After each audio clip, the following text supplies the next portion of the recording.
Believe it or not, this is not a hospital or a high-tech research center, but a pig farm. That's right, you heard right. While most of the world is still familiar with the image of pig pens stretching across the fields, in China, skyscrapers for pigs are springing up more and more. This is not only a space optimization solution, but also a model that integrates high technology, smart management, and aims for sustainable development. Now, let's explore the high-rise pig farming model, a completely new and surprising perspective inside China's vertical farms to see what's so special.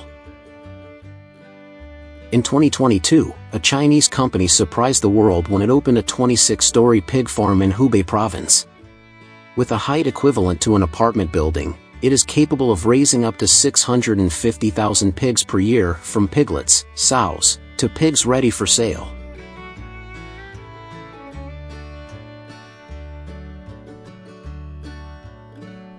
Currently, China is the world's largest pork consumer, accounting for more than 50% of the world's total pork output.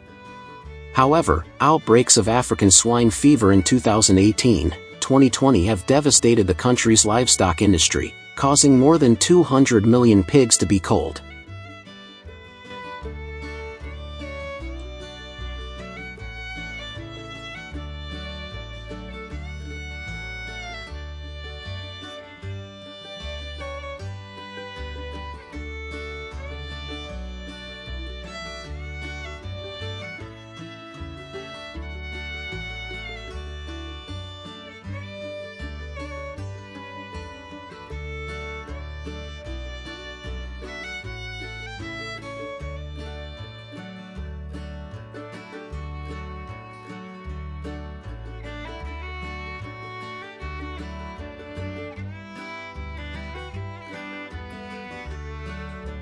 Faced with huge consumption demand but limited land funds and high disease risks, large companies have decided no longer expand horizontally, but go vertically.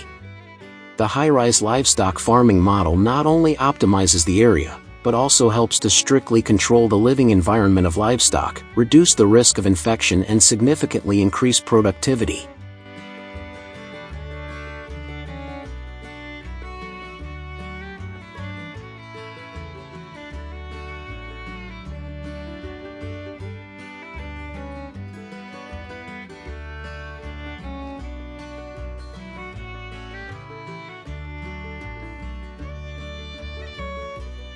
It can be seen that, inside the building, each floor is a specialized area such as sow and piglet breeding area, gilt and fattening stage breeding area, treatment, isolation or special individuals. Finally, the air, waste and renewable energy treatment system.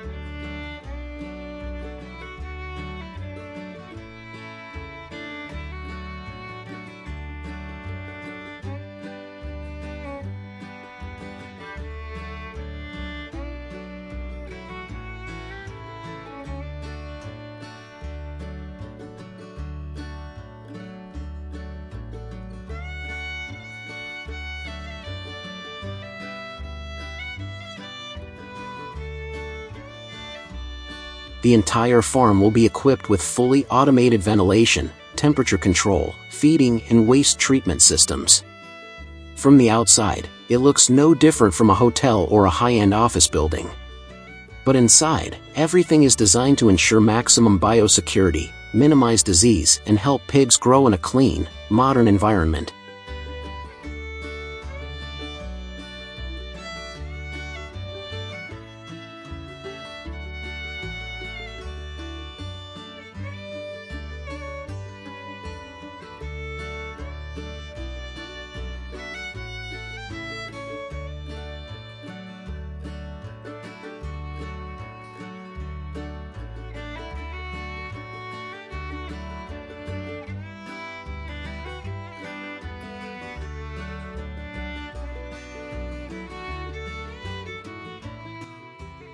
In particular, each pig is fitted with an identification chip to monitor its health, growth rate, food rations, and even location in the building.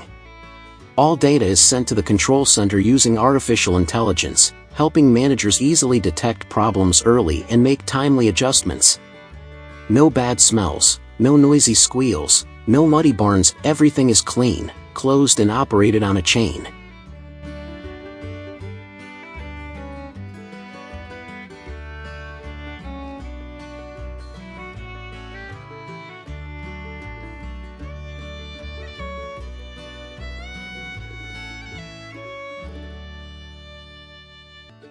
From that innovative farm model, Chinese farmers have reaped many unexpected benefits. Compared to the traditional model that requires dozens of hectares of land, the high-rise farm only needs a campus of less than 3 hectares but has the same productivity. That helps save land and operating costs significantly.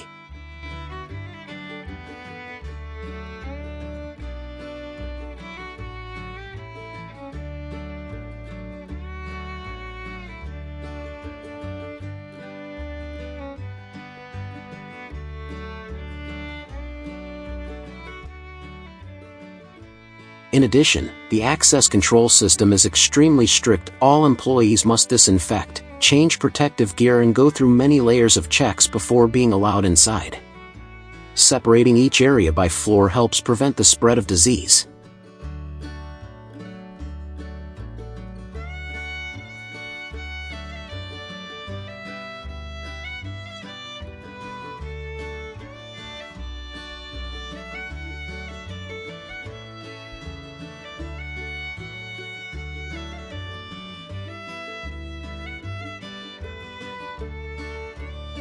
Despite its outstanding economic efficiency, the high-rise farming model is still controversial.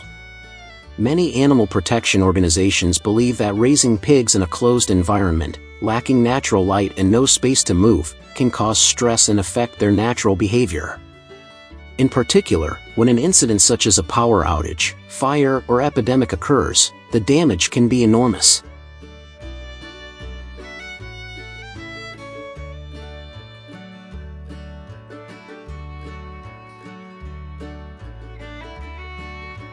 So, is this the solution to the global livestock problem? Currently, many other countries are also monitoring and considering applying this model. However, implementation needs to take into account many factors: culture, legal regulations, consumer awareness, and technological conditions.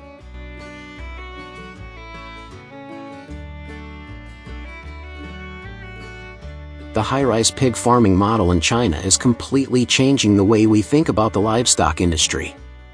It represents technological advancement, design innovation, and a strong response to real-world challenges. However, it also raises many unanswered questions. Where is animal welfare? What is long-term sustainability? And are we sacrificing too much for high productivity?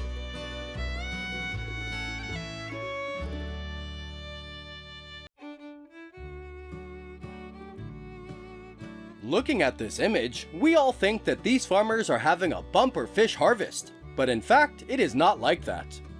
These are Thai people who are carrying out the task of catching invasive black tilapia. Thousands of tons of fish have been removed by the government and people in river basins across 19 provinces. So, what are the harmful effects of black tilapia and how do farmers deal with them? Let's explore with us in this video.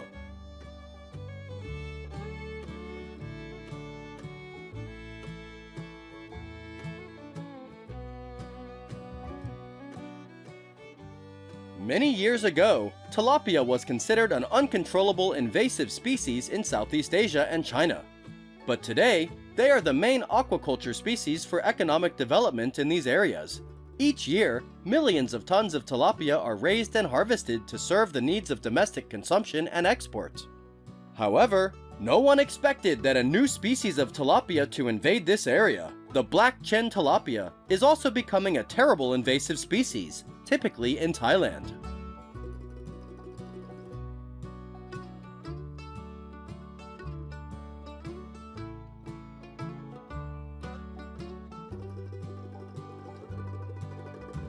Most recently, people in Thailand caught more than 1,300 tons of invasive black tilapia.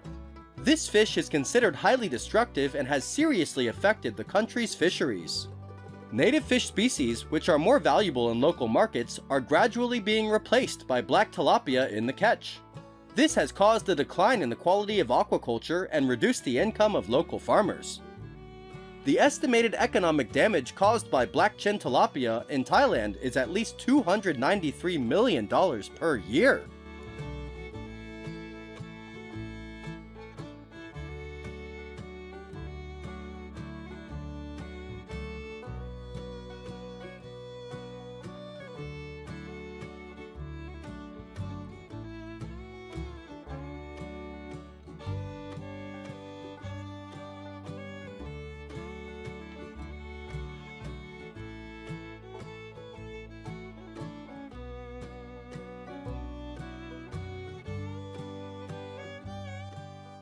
According to reports, this invasive fish has spread to more than 19 provinces in Thailand. They can spawn up to 500 at a time and damage the ecosystem in rivers, swamps, canals by hunting small fish, shrimp, and other small creatures. Many native species in river areas are significantly declining, forcing the government to take appropriate control measures to prevent more serious consequences that may occur. Black-chin tilapia, a fish native to West Africa, was first discovered in Thai rivers in 2010 and has spread rapidly in the past 8 years. It is also considered a pest in the US state of Florida and the Philippines.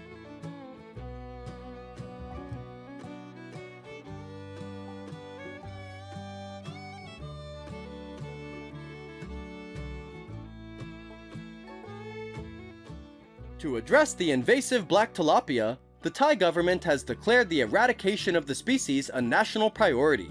That is, control of black tilapia must be a priority, are now at the forefront.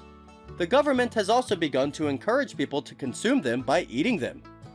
This method of turning invasive animals into food is now considered most effective for areas with many invasive animals.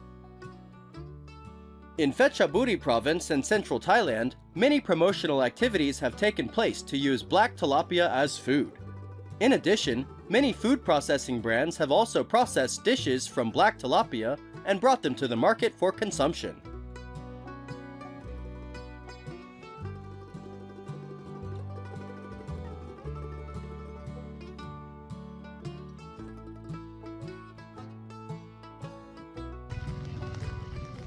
In addition, the Thai government also paid fishermen 11 baht, about 50 cents per kilogram. This policy was very effective as it promoted Thai people's pest control efforts, not only providing them with food, but also a new source of income. As a result, in a short period of time, Thai farmers caught more than 1,300 tons of invasive black-chin tilapia. In addition, localities also release predators to hunt black tilapia with the aim of controlling the number of this species.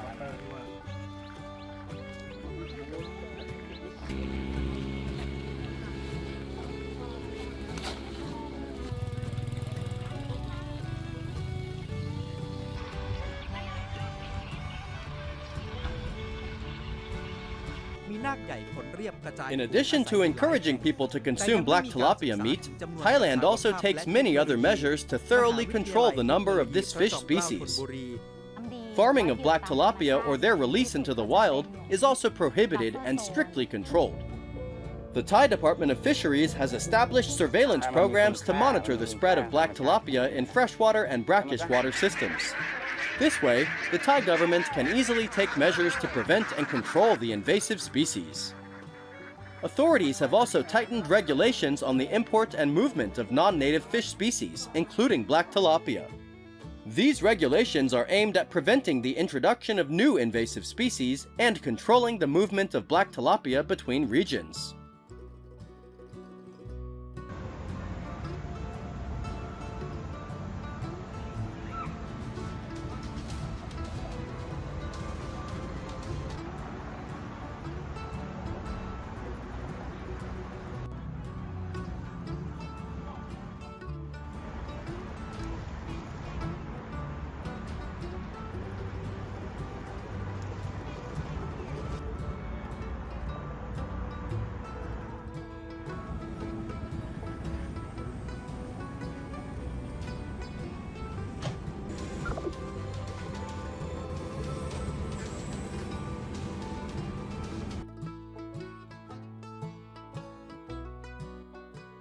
Do you think consuming black tilapia is the best way to control this animal?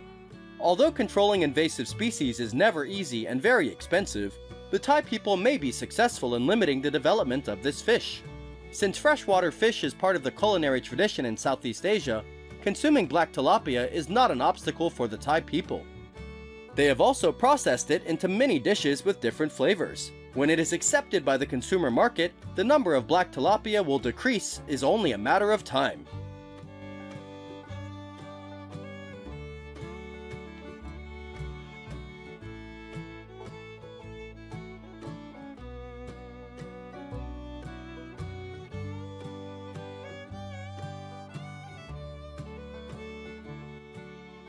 We have just watched how Thai people deal with invasive tilapia. How do you feel about today's video? Leave your comments below.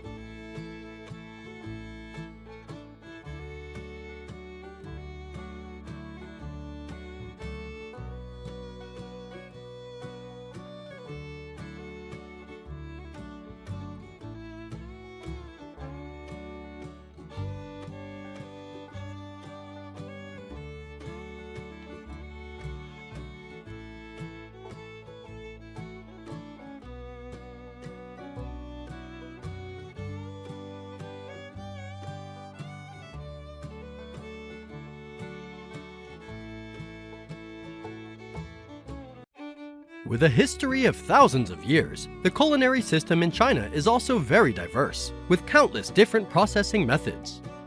Among them, salted meat, smoked meat, and dried meat are famous. In particular, the Chinese can dry any type of meat from livestock, poultry, and fish. Among them, Jiangxi salted duck is considered the king of salted meats because of its delicious flavor. So, how did farmers process this salted duck? Let's explore with us right now.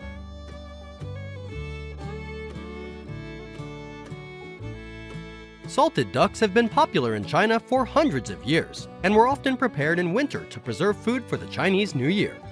Nowadays, although there is no need to preserve meat, millions of ducks are still salted and dried every year as a tradition. Moreover, the demand for salted meat in China continues to increase every year, so regions with a tradition of salting meat have developed their salted meat into an attractive specialty.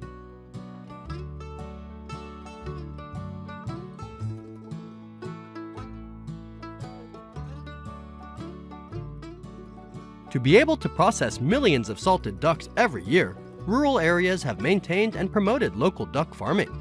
China is currently the world's leading duck producer with over 4.8 million tons per year, accounting for 67% of the world's total duck population. The regions with the highest concentration of duck farms are Shandong, Guangdong, and Fujian provinces.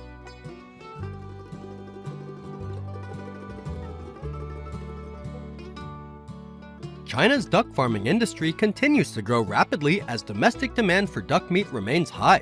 Chinese consumers also prefer duck eggs to chicken eggs. To meet this demand, duck farms in China have focused on intensive production systems. Shandong province, which accounts for nearly 20% of China's duck production, has adopted modern farming infrastructure to optimize farming space and boost productivity.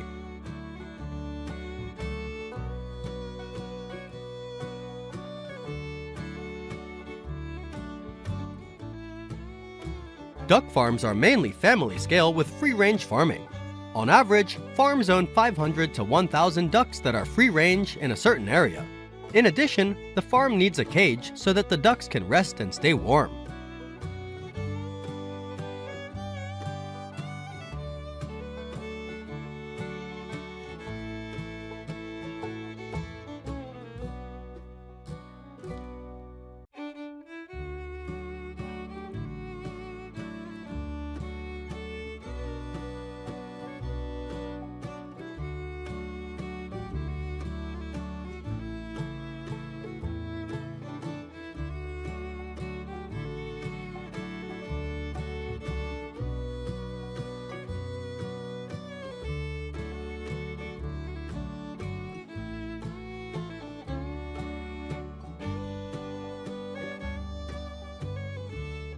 Feed provided to ducks is mainly locally available grains or green vegetables.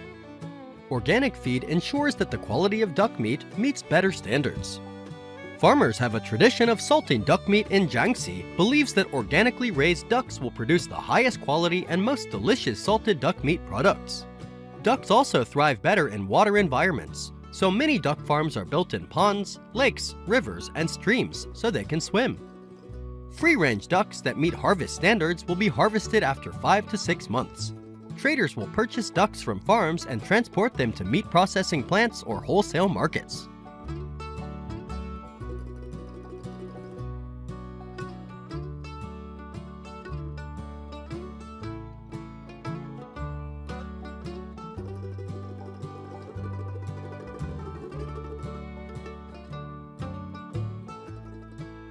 In the factory, thousands of ducks are processed in a short time through stages such as slaughtering, feather removal, and viscera removal. Each duck is cleaned to remove impurities, then quickly frozen for transportation to salted duck meat processing facilities.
Salted duck is a traditional delicacy in Gan County, Guangzhou, Jiangxi.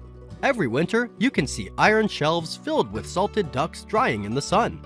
The fat layer under the duck skin gradually dries, becomes lighter in color, and the duck meat hardens, giving off a light aroma.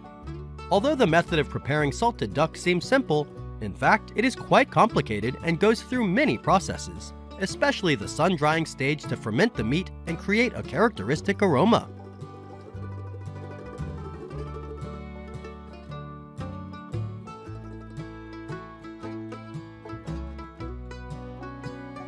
After being salted, the duck meat will be flattened to make the carcass look thinner and lose water easily when dried in the sun.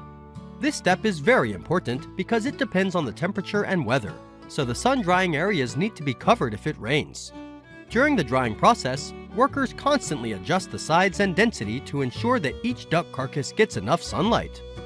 After more than 10 days of repeating the process of sun-drying, baking, and drying, plus the impact of the temperature difference between day and night, each salted duck is ready with a flat shape, soft skin, crispy bones, and a characteristic aroma.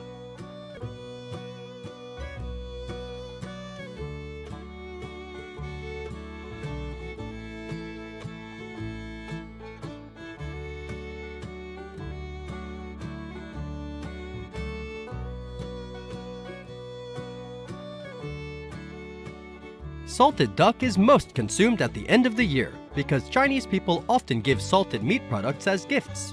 Dishes made from salted duck are often served on the dining table of every family during important Chinese holidays.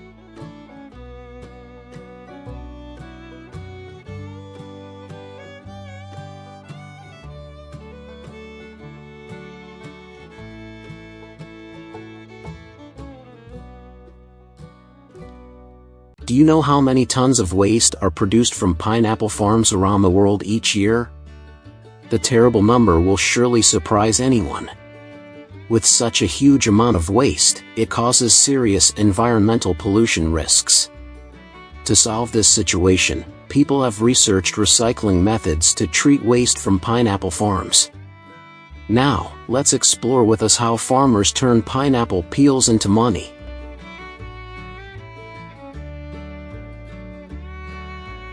According to the report, the global pineapple production reached nearly 32 million tons, of which the Asia-Pacific region is the largest pineapple producer, accounting for 41% of the global production with 13 million tons. To achieve such high output, farmers have applied a combination of traditional and modern farming methods.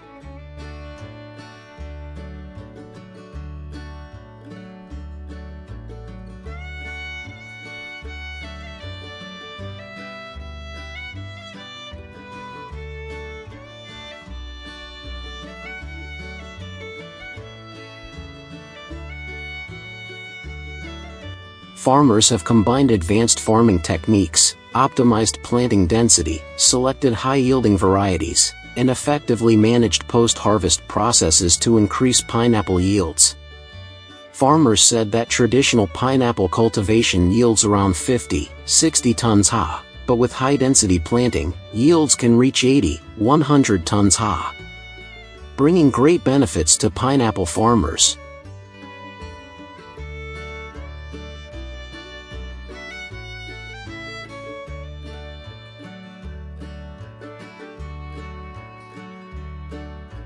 In particular, farmers only need to plant pineapples once but can harvest continuously for 3 years. After the first harvest, they can harvest again every 4 months. Farmers harvest pineapples by hand when the fruit has reached the right level of ripeness. The timing of harvest is determined by the color, size, and aroma of the fruit. Farmers use a sharp knife to cut the stem of the fruit, leaving some of the leaves on the fruit to protect it during transport. Harvesting is usually done in the early morning or cool afternoon to avoid high temperatures, helping to preserve the quality of the fruit better.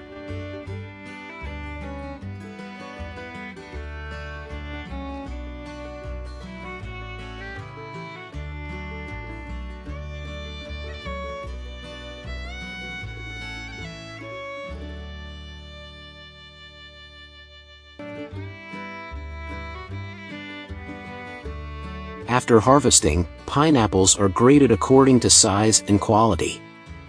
Qualified fruit is cleaned and carefully packaged for transport to the consumer market or processing plant. Pineapples are processed in modern processing plants that produce millions of packaged pineapple products. Workers select fresh, ripe, undamaged pineapples and clean them to remove dirt. Machines remove the skin, eyes, and core of the pineapples, and automated lines also cut the pineapples into pieces and package them.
So, Do you know how many tons of pineapple peels are discarded each year by pineapple processing plants?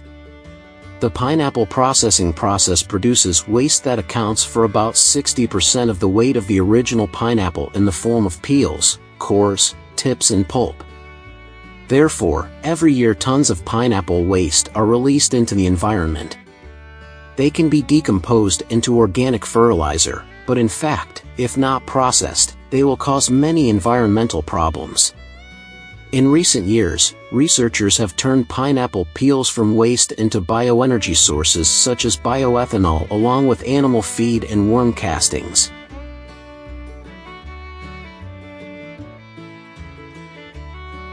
Pineapple peels are rich in fiber and nutrients and are an excellent supplement to livestock feed. They are often used as feed for pigs, cattle and poultry after being chopped, and are sometimes fermented to improve digestion in livestock. In some places, pineapple waste is mixed with other agricultural byproducts to create cost-effective livestock feed.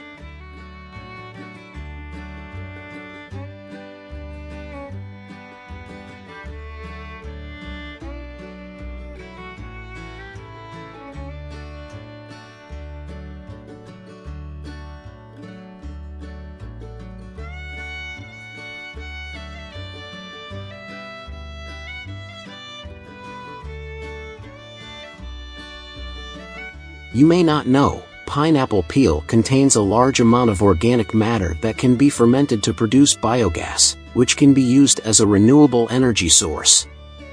Some industries extract ethanol from pineapple waste through fermentation, to use as biofuel.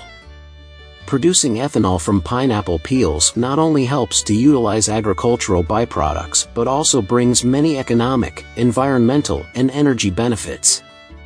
It helps to reduce dependence on fossil fuels, in line with the sustainable development strategies of many countries, especially in developing and agricultural countries. Nowadays, many countries are encouraging the use of biofuels to reduce emissions and protect the environment.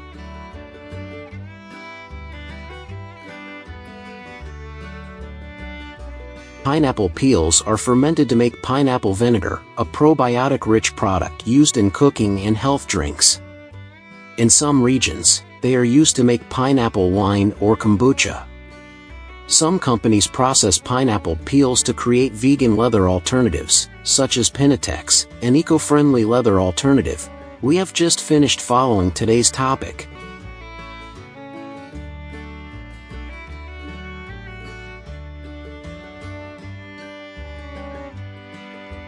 How do you feel?